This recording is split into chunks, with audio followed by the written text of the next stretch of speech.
내려오신 아버지 하나님, 이 혼란한 세상에서도 평안한 가운데서 주의를 지킬 수 있게 하신 그 크신 은혜를 진심으로 감사합니다. 모든 것이 변하고 모든 것이 이렇게 어두움으로만 치닫고 있는 무서운 세상에 살고 있지만은, 그러나 주를 믿는 마음기에 우리는 평안하며 주님의 능력과 그 사랑을 믿기에 또한 단잠을 잘 수도 있습니다. 항상 우리를 지혜의 길로 인도하시고 평안한 인도하시고 또한 합동하여 선을 이루게 하시는 그 능력이 우리와 함께 하심을 믿고 오늘도 평안하게 하시니 진심으로 감사하옵나이다. 격동하는 세상에서 위기를 느끼고 살지만은 지금 이렇게 조용한 가운데서 주님 앞에 나와 기도하게 하시오니 진심으로 감사하옵나이다. 하나님 아버지, 우리가 다 건강한 사람이 아닙니다. 그러나 새벽에 이렇게 일찍 일어나서 주님 앞에 나옴으로 해서 새로운 건강을 얻고 또 지켜갈 수 있게 하여 주시옵소서. 우리가 다 평안한 가운데 살지 못합니다. 많은 문제에 시달리고 있습니다만은 늘 이렇게 기도하며 주의 음성을 들음으로 해서 우리의 영혼이 고요한 가운데서 평안함을 얻게 하시고, 그리고 항상 주님의 부름에 응답한 아름답고 귀한 생이 이어지게 하여 주시옵소서. 자비로우신 주님, 주님의 크고 놀라운 능력을 오늘도 기다리고 있습니다. 우리가 여기서 기도함으로 이 나라가 복을 받고 이 자리에 있지 아니한 우리의 자녀들도 복을 받고 그리고 우리의 기업이 복을 받게 하옵소서. 주여, 항상 새 마음으로 우리를 일깨워 주시고 우리를 진리의 길로 인도하옵소서. 오늘도 하나님의 말씀이 바르게 전해지게 하시고 땅까지 들려지게 하옵소서. 그리고 이 말씀을 사모하며 지하에서 숨을 죽여가며 목숨을 걸고 이 말씀을 듣고 있는 주님의 귀한 자녀들에게 오늘도 성령으로 감화 감동하시는 중에 강하고 위대한 주님의 말씀의 역사가 나타나 주시기를 기도하옵니다. 자비하신 주여, 주님께서 함께하사 이 나라를 돌보시옵소서. 이 나라가 지금 이념적으로 혹은 정치적으로 근본적으로 길을 찾지 못하고 이렇게 표류하고 있습니다. 하나님이여, 온 국민이 한마음 한뜻 되게 하시고 위정자들이 주의 무릎을 꿇고 주 앞에 겸손히 행하게 하옵소서. 오늘만이 아니라 이제 계속 이어지는 이 나라의 장래를 걱정할 수 있게 하옵소서. 자비하신 주여, 진리 위에 서게 하시고 모든 거짓을 물리쳐 주시고 하나님의 뜻이 이루어지게 하여 주시옵소서. 자비하신 주여, 주의 참 평화와 진리가 이 땅에 깃들게 하여 주시옵소서. 저 북녘 땅에도 자유를 주고 고난과 굶주림에서 건져주시며 또한 금년에도 성탄을 맞지 못하고 지나갑니다. 마음대로 성탄을 노래하며 주의 오심을 축하할 수 있는 그러한 은혜의 날이 어수속히 오게 하여 주시옵소서. 한 번 마음껏 찬송을 부르며 예배하고 싶어하는 그 지하를 부짖는 성도들의 기도를 하나님 이제는 들어 응답하여 주시옵소서. 우리가 그리스도의 사랑 안에서 저들을 돕고자 합니다. 병든 자를 치하며 그리고 고아들을 주 안에서 대접하고자 합니다. 우리가 봉사하는 일들이 그들에게 큰 위로가 되고 힘이 되고 용기가 되게 하여 주시옵소서. 우리가 그 뜨거운 사랑으로 저들을 돌볼 수 있도록 끝까지 은혜를 베푸시옵소서. 자비하시오. 오늘도 해외에 있든지 여행 중에 있는 사람들, 군문에 나가 있는 젊은이들, 그리고 공부하는 자녀들 하나하나 돌보시옵소서. 믿음 위에 굳게 서게 하시고 진리의 사람들 되게 하옵소서. 병중에 있는 분들과 슬픔을 당한 가정에 은총을 베푸시옵소서. 주가 늘 함께하며 항상 주 안에서 강건하게 하옵소서. 기쁜 날이 되고 오늘은 즐거운 날이 되고 항상 섬길 때마다 주님을 생각하며 섬기고 또 섬기는 바가 우리에게 큰 기쁨과 영광이 되게 하여 주시고 좋은 소식을 듣는 아름다운 날이 되게 하여 주시옵소서. 주 예수 그리스도의 이름으로 기도드립니다. 아멘. 하나님의 말씀을 계속해서 이사야서 44장을 보게 되겠습니다. 이사야 44입니다. 오늘은 15절로부터 31절까지 끝절까지 봉독하게 됩니다. 이사야 44장 15절입니다. 미안합니다. 에스겔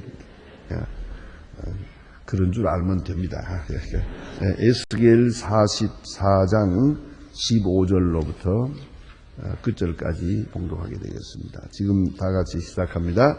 이스라엘 족속이 그런 날을 떠날 때 사독의 자손 레위 사람 제사장들은 내 성소의 직분을 지켰은즉 그들은 내게 가까이 나와 수종 들게 하고 그 앞에 서서 기둥과 기름을 기르리라. 나 주 여호와의 말이니라. 그들이 내 성소에 들어오며 또 성가에 가까이 와서 내게 수종 들고 나의 맡긴 직분을 지키되 그들이 한 뜰에 나오 안뜰에서나 전에 안에서 수종 들 때에 양토를 입지 말고 가는 베옷을 입을 것이니 가는 베의 관을 쓰고 가는 베의 바지를 입고 나게 하는 것으로 허리를 동이지 말 것이며 그들이 바깥을 곧 양으로 나갈 때에 수종들은 옷을 입어 거룩한 방에 가도 옷을 입을지니 이는 그 옷으로 백성을 거룩게 할까 함이라.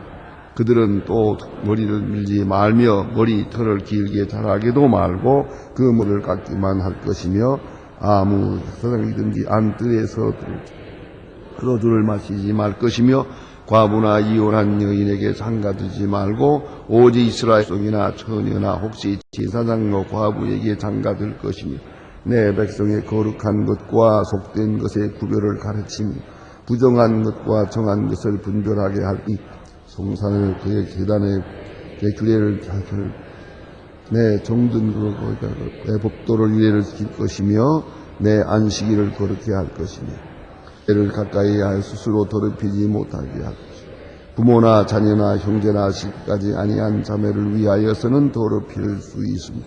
이런 자들은 스스로 정결케 한 후에를 더 지낼 것이며 성소에 수종 들고 안뜰에 성소에 들어갈 때에는 속죄제를 드릴지니라. 나 주 여호와의 말이니라. 그들은 기업이 있으리니 내가 곧 기업이라. 너희는 이스라엘 가운데 그들의 산업을 쓰지 말라. 나는 그 산업이 됨이니라. 그들은 소제와 속죄와 속건제의 제물을 먹을지 이 중에서 구별하여 드리는 물건을 다 그들에게 돌리며 또 각종 처음 익은 열매와 그 모든 각종 거제와 제물을 다 제사에게 돌리고 너희가 또 첫 가루를 제사장에게 주어 그들로 내 집에서 복이 임하도록 하게 하라. 물은 새나 종류 스스로 죽은 것이나 찢긴 것에 다 제사장에게 먹지 못할 것이니라. 아멘. 오늘 본문 가운데는 계속해서 앞으로 지어질 그 성전에서 봉사하게 될 그런 제사장의 임무에 대해서 말씀하는 그런 내용입니다. 다시 한번 말씀드립니다마는 지금 에스겔 바벨론 포로되어가 있는 중입니다. 포로된 중에서 이 같은 놀라운 환상, 이 같은 놀라운 미래를 지금 눈앞에 보고 있습니다. 대단히 중요한 의미를 가집니다. 지금 내가 현실이 어렵다고 해서 이 현실만 생각하고 이제는 모든 것이 끝났다 생각하는 것은 신앙인의 바른 자세가 아닙니다. 신앙인은 언제나 과거로부터 완전히 벗어나 좀 더 나아가서는 현재로부터도 벗어나야 됩니다. 비록 우리 생각은 현실이라는 데 이렇게 매여 있지만은 우리의 생각은, 우리의 뜻은 저만큼 멀리 앞에가 있어야 하는 것이옵시다. 그래서 에스겔에게 지금 앞에 지어질 성전을 미리 보여주고 또 구경시켜주고 심지어 청량까지 하게 하고 또 거기서 되어질 임무에 대해서 지금 말씀하고 있습니다. 특별히 에스겔은 자기 스스로가 제사장입니다. 그런 거로 제사장이 앞으로 어떻게 일해야 할 것을 여기서 말씀해 주고 있습니다. 또 한 가지 여기에 귀한 진리는 뭐냐면 사독의 자손 레위 사람 제사장 이렇게 말합니다. 사독의 자손. 사독. 이 사독이라는 말이 여기에 나오는데 왜 성경에 보면 신약 성경에 사두개 교인이라고 있습니다. 사두개인이라는 말이죠. 그 사두개인이라는 것에 대한 학설은 여러 가지로 있습니다만 그 중에 하나가 뭐냐면 이 사독의 후손들을 말하는 것이다. 그리고 사독이라는 제사장이 많은 환난과 어려움 또 온 예루살렘이 포로되고 무너지는 그런 때에도 거룩 지켜서 자기 직분을 다했다는 것이죠. 그러니까 제사장 중에 특별한 제사장입니다. 제사장 중에서 가장 끝까지 목 걸고 직분을 다한 그런 사람입니다. 그래서 그 후손들과 또한 그를 아는 또 그를 존경하는 사람들이 만들어 놓은 공동체입니다. 그것이 바로 사두개인입니다. 사두개인의 본래의 의미는 아주 좋은 것입니다. 우리가 제사장 중에도 더 거룩하게, 더 깨끗하게 목숨을 걸고 이 죄에 대해서 충실하자 하는 그런 의미로 모여진 것입니다만은 그러나 세월이 흐르면서 그 의미가 퇴색되어서 예수님이 돌아가시는 바로 그 당시에 가서는 바리새 교인과 사두개 교인 이 사람들이 착당을 해서 예수를 십자가에 못 박게 되는 것을 볼 수 있습니다. 그리고 본래 그런 뜻은 아닙니다. 바리새 교인도 그렇습니다. 바리새 교인도 파리사이오스라는 말은 본래가 구별한다는 뜻입니다. 남보다 좀 달리 구별해서 특별하게 하나님을 거룩하게 그렇게 섬기고 하나님의 백성으로 선민의 본분을 다하겠다는 그런 사람들입니다. 그러니까 그 본래의 뜻은 좋았던 거죠. 세월이 가면서 퇴색되고 이런 교만한 소위 바리새주의 같은 그런 좋지 않은 경향에 빠집니다. 오늘 여기 사독이라는 사람이 나타나는데 이것은 바로 그러한 중요한 의미가 있습니다. 예루살렘이 무너질 때, 예루살렘 성전이 파괴될 때 그들이 끝까지 제사장군을 지켰단 말이죠. 그러나 이 사람들의 의가 전체를 구원할 만한 것은 못 됩니다. 얼만큼의 의가 있었는지 얼만큼이나 증언했는지 그건 우리가 알 수 없습니다만은 오늘 본문에 보면은 그것을 말하고 있습니다. 이스라엘 족속이 그를 행하여 나를 떠날 때에 사독의 자손 레위 제사장들은 내 성소의 직분을 지켰은즉 그랬어요. 바로 그 점을 생각합니다. 소돔 고모라가 망할 때 그 롯이라는 사람과 그 하나님께서 구원하시게 되는데 그 롯도 보면 뭐 그렇게 의로운 사람이 못 되는 것 같아요. 자세하게 알 수 없지만은 그는 뭐 소돔 사람이 다 된 사람이에요. 그러나 많은 의가 있었어요. 그 의는 뭐냐? 이 성은 망할 것이다. 이대로는 서 있을 수가 없다. 망할 거는 그런 확실한 역사 의식을 가지고 있었어요. 동시에 천사가 왔을 때 천사를 어떻게든지 우리 집에 온 손님을 잘 대접해야 하는 그런 마음이 있어요. 그 손님 대접하는 마음, 그 갸륵한 그 조그마한 선이 있었어요. 그래서 하나님께서 롯을 구원할 수 있습니다. 롯의 의가 소돔 고모라를 구원하지는 못했어요. 그러나 하나님께서는 그만큼 아주 작은 의를 가졌더라도 하나님께서 그를 벌하지 않았어요. 그를 옮겨놓는 것을 볼 수가 있습니다. 오늘 이 사독이라는 사람이 이 예루살렘을 구원할 만한 의를 가진 건 아니에요. 아브라함과 그 모세 같은 중보적인 의를 가진 존재들은 못 돼요. 그러나 오늘 자기의 직분, 맡겨진 그 직분을 생명을 해서 예루살렘 성전이 무너질 때까지 지켰어요. 다른 사람 다 우상 섬길 때 우상 안 섬겼어요. 다른 사람들 다 타락될 때도 사람은 끝까지 자기 직분을 지켰다라고 말입니다. 그런 거로 하나님께서 그에게 복을 주어서 그와 그 후손들에게 복을 주시사 사독과 그 후손들이 나를 섬길 것이니라. 이렇게 앞으로 섬기게 될 것을 미리 예언해 주시는 그런 말씀입니다. 그리고 오늘 자세히 보면은 성전 안에 들어가서 섬길 때 이렇게 굵은 털로 짠 그런 옷을 입지 말고 성전 안에서는 봉사할 때 가벼운 베옷을 입어라 그랬어요. 아마 땀이 너무 많이 흐르니까. 뭐 지금처럼 냉방장치가 된 게 아니니까.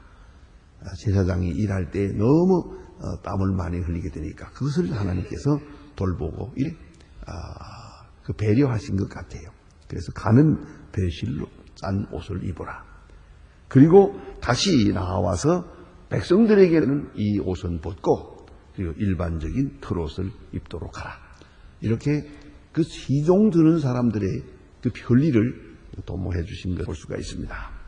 그 다음에 또 한 가지는 머리털은 밀지 말라. 이 말은 그 이방 사람들 가운데 머리를 미는 사람들이 있었기 때문에 밀지 말고, 그렇다고 해서 무진장 자라게 하지도 말고 자르기만 하라, 다듬기만 하라, 그런 말씀을 했고요. 그 다음에 여기 포도주를 마시지 말고 봉사하라 하는 그런 말이고, 또 한 가지는 제사장은 만일에 어떤 때에 그만 그 상처를 했다고 하자, 그럴 때에 과부에게 장가가지 마라 그랬거든요. 그리고 처녀와 할 것이다. 그리고 이거 한 가지 오묘한 뜻이 있습니다. 그게 무엇을 의미하는가를 여기서 말해줍니다. 그런데 과부나 이혼한 여인에게 장가들지 말고, 22절에 보니까 오직 이스라엘 족속의 처녀나, 그죠? 다시 상처해서 장가를 갈 때도 처녀와 결혼하라. 그 다음에 혹시 제사장의 과부에게 장가들 것이며, 이걸 생각해야 합니다. 그러면은 왜 처녀에게 가라고 했는가를 알 수가 있습니다. 제사장의 과부, 제사장이 죽었어요. 그래서 그 부인이 있다는 자 있어요. 그런 사람에게는 가라 그랬어요. 그러니까 과부냐 처녀냐를 묻는 게 아니에요. 무엇을 말하는 것인가 하니 제사장 직분을 더 중요하게 여기는 거예요. 우리는 이 점을 생각해야 합니다. 그러니까 제사장이 온전한 마음으로 일생을 하나님의 전에서 섬겨야 돼요. 이건 다른 직업도 없어요. 다른 직업은 가지면 안 돼요.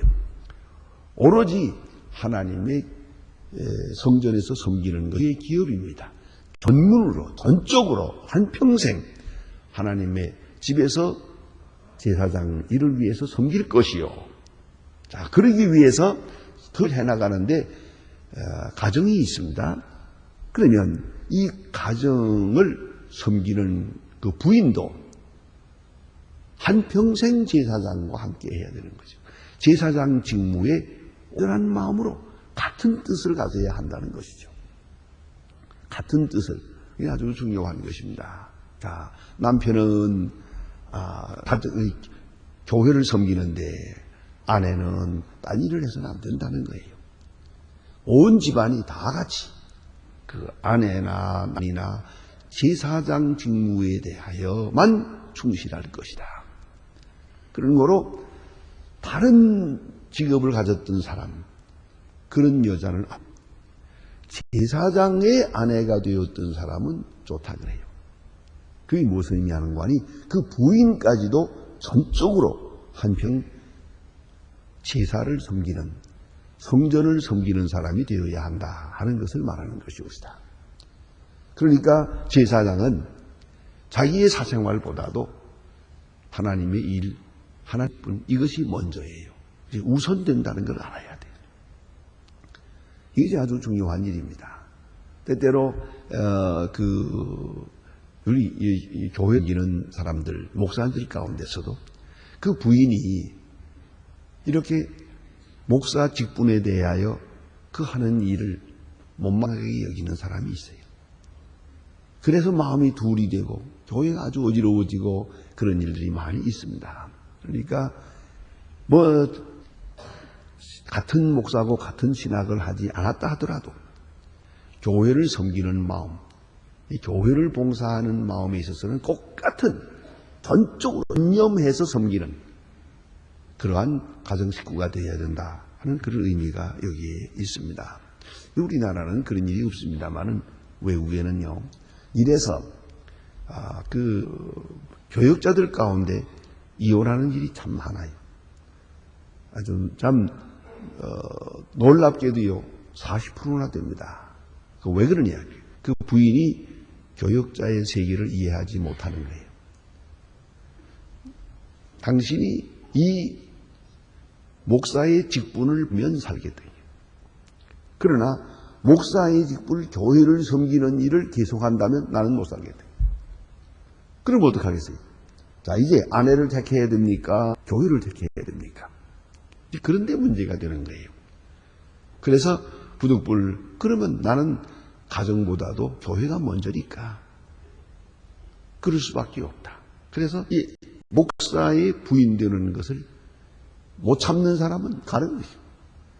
그리고 다른 교회를 섬길 사람을 다시 택해서 가정을 이루는 것을 볼 수가 있어요. 그 이해가 참니다. 그러니까 뭐 두 사람 사이에 좋다 나쁘다 뭐 그런 얘기가 아니에요. 가정이 먼저냐 교회가 먼저냐 하는 거예요. 오늘 본문에도 제사장은 설사 상처를 했더라도 반드시 처녀하고 결혼해라. 과부는 안 된다. 그러나 제사의 과부는 옳다. 그것은 뭘 의미하는 것입니까? 두 사람의 가정생활이 중요한 게 아니고 두 사람의 가정생활 합쳐서 이 하나님의 이 성전에서 섬기는 그 일이 더 중요하다는 것이죠. 우선한다는 것을 말하는 것이에요. 전심전력해서 성전을 섬겨야 한다 하는 것을 여기 깊이 말해주고 있는 것입니다. 그 다음에 또 주신 말씀은 내 백성의 거룩한 것과 속된 것의 구별을 가르치며 부정한 것과 정한 것을 분별하게 할 것이며 이 제사장의 직분입니다. 제사장은 항상 하나님 앞에 제사 드리는 일을 할 뿐만 아니라 백성들 거룩하게 하는 것, 거룩한 것과 속된 것을 가르치라. 가르치는 것이 책임입니다. 제사장의 직분, 사실 옛날로 돌아가서 말하면 하나님 앞에 제사 드리는 일이요.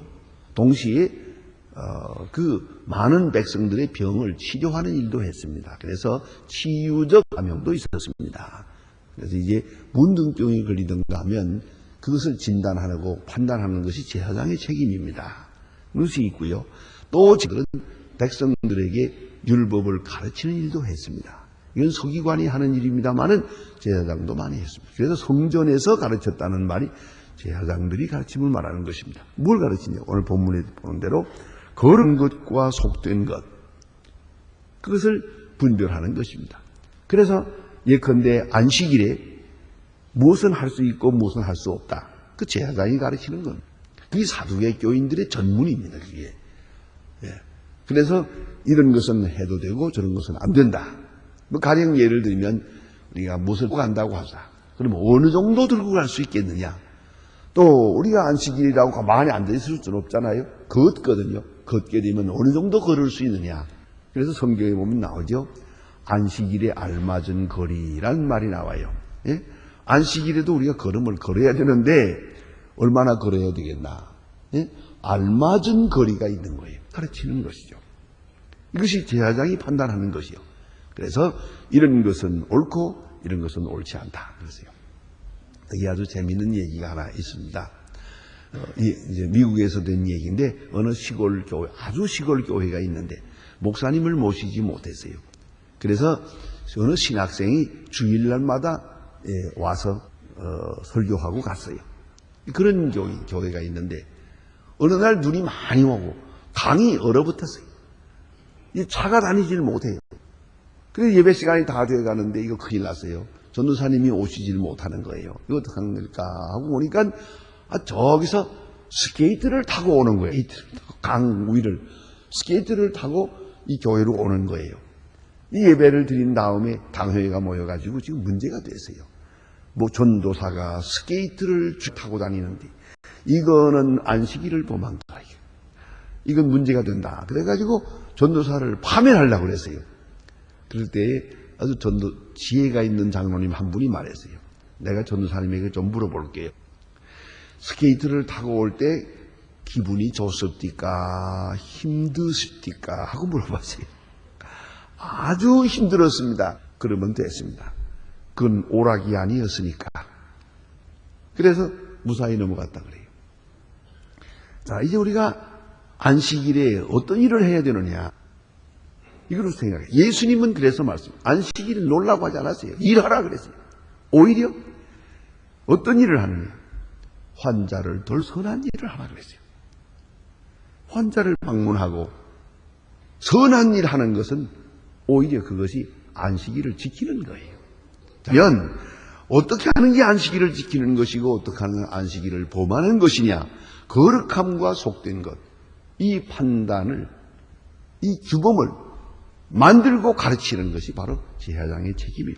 그래서 주신 말씀이 내 백성에게 거룩한 것과 속된 것의 구별을 가르치며 부정한 것과 정한 것을 분별하게 할 것이며, 언제든지 우리는 이걸 제사장에게 물어야 합니다.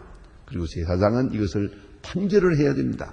이것은 옳은 일이요, 이것은 그런 일이요. 또 때로 그런 경우도 봅니다. 교인들이 이런 직장, 저런 직장이 있는데 이거 예수 믿는 사람으로 이런 거 해도 되겠습니까? 안 되겠습니까? 그건 목사가 해야죠. 그걸 판단해야 될 책임이 제사장에게 있는 것이에요. 또 우리가 옷을 입어도 지금 다 마음대로 입고 옵니다만 그래도 이런 옷을 입을까요? 교회에 나올 때 어떤 옷을 입어야 할까? 이것도 제사장이 가르쳐야 되는 것이옵니다.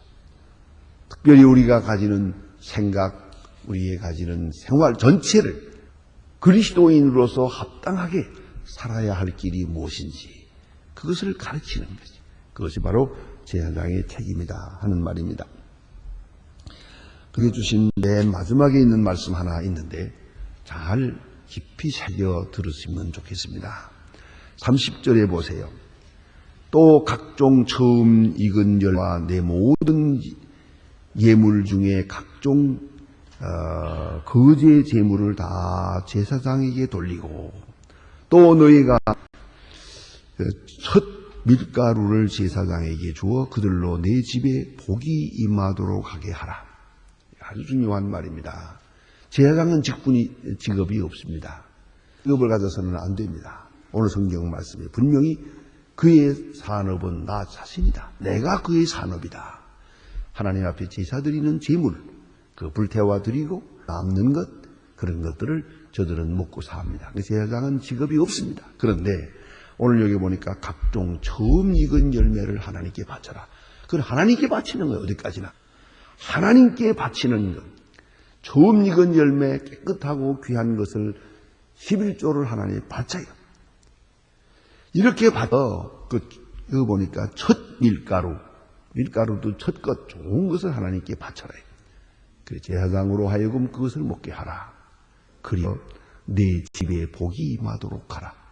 이렇게 할 때 내가 복을 받으리라 그예요. 제사장으로 하여금 평안하게 살도록 해드리고, 자, 첫 것을 드리, 그들이 그것을 산업으로 가지고 있을 수 있도록 해야 됩니다. 그래야 제사장이 굶어 죽으면 안 되죠. 제사장이 빈곤해져서는 안 되죠.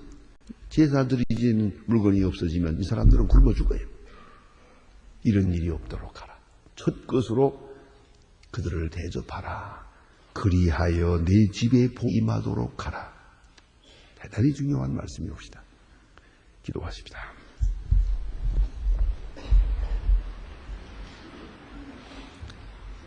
하늘에 계신 우리 아버지시여, 이름이 거룩히 여김을 받으시오며 나라의 마옵시며 뜻이 하늘에서 이룬 것 같이 땅에서도 이루어지이다. 오늘날 우리에게 일용할 약을 주옵시고 우리가 우리에게 죄 진 자를 사해 준 것 같이 우리 죄를 사해 주옵시고 우리를 시험에 들게 하지 마옵시며 다만 악에서 구하옵소서. 내 나라와 권세와 영광이 아버지께 영원히 있사옵나이다. 아멘. 자, 이로이 기도하시다가 돌아가시겠습니다.